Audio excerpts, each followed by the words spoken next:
Hey everyone, it's Jenny. I'm back with another project share. We had a little crafty session at my house with some crafty friends, and I just wanted to show you what me and my daughter came up with. I just had a bunch of die cuts out that were just ready to go. So all they had to do was just glue it on the card. And I was kind of surprised because my daughter has never really showed interest in like paper crafts or card making, aside from when she was really young. So she actually made, look how many she made. So I want to share with you what she came up with, and then I'll show you what I did, which is, I think you kind of seen what I've done before. Anyway, I really like some of her, she kind of did like Japanese and like Hawaiian fusion. So we had some of these palaka backgrounds already done, and then she just added the aloha with the sakura. Here she used the crane with small sakuras. I thought this one was really nice, actually, the colors that she ended up using. So this is more of a yellowish background, palaka background, and then she added like the monstera. This one, she kind of followed like the design that I was doing earlier. I don't know which way it goes, this way. But she didn't mount it on the gold. That's the only difference. I thought this was pretty neat. She went for more of a monochromatic look. So she just added on the different flowers in the same red, and then she added the aloha over it. This one was one of my like leftovers from a class, I think, that I did. And I'm surprised that she used this one, but she added the aloha over the flower there.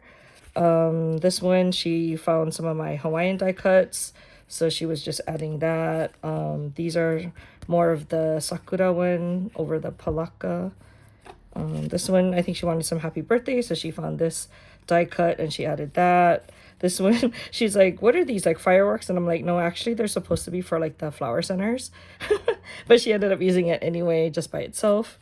Here's another birthday card, and then this one. So kind of like impressed that she was able to come up with so many different designs all at once.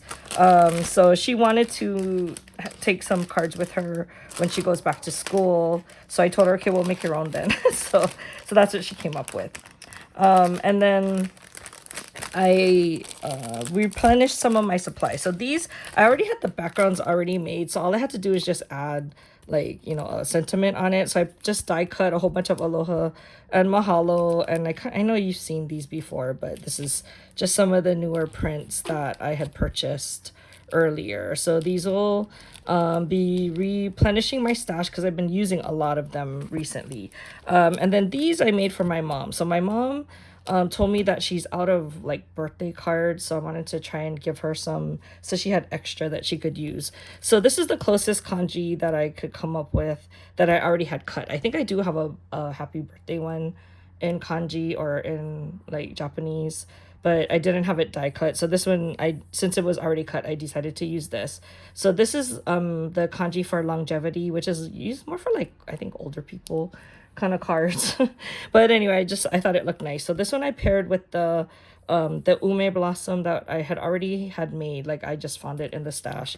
And then this one I paired it with the gold sakura, and I think it came out pretty nice. These were like some of my leftovers from like previous classes and just other things I was doing when I was into watercoloring. So I just added on the sentiments just so she had a few extras that were not like Asian.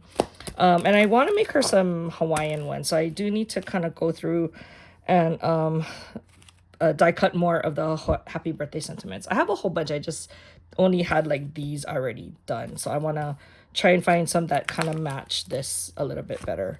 So the other thing I made her was a whole bunch of these. So I think what I'm gonna do is just like print. I had it printed, and I don't know where it went in my craft room, but just these small little sentiments that I'll just add here, because mainly she wanted birthday. So I know my mom, she really likes red and black and gold, so I decided to do most of them in that. And then I had a couple of leftovers from when I had given to Nanstar, and so I'll just include those as well. So that is my project share for this one. Hopefully I'll have other things to share in the near future. I'm kind of like slow now that it's past Christmas, so I have some time to focus on other projects I want to work on. Okay, that's it for now. I'll talk to you guys in the next one. Bye.